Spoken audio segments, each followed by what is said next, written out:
Ayan mga boss, ito po yung klase po ng coins na binibili ko po.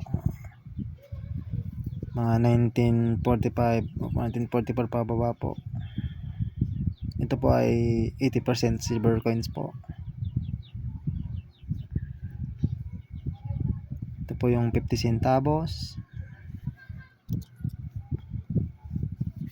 20 centavos.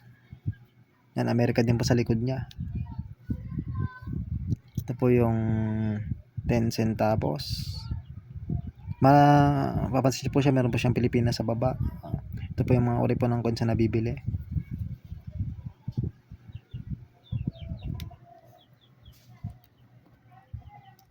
Nabili rin po ako ng silver po na galing po sa ibang bansa na coins. Ito po parang mercury dime po ito. 90% silver naman po ito pag galing po ng US. Baka may mga ganito po kayong coins, PM nyo lang po ako. Pupuntahan ko po kayo sa inyo. Marami po yan.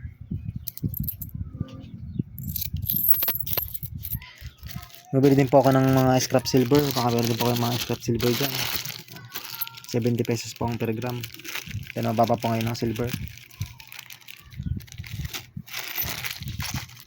Scrap silver.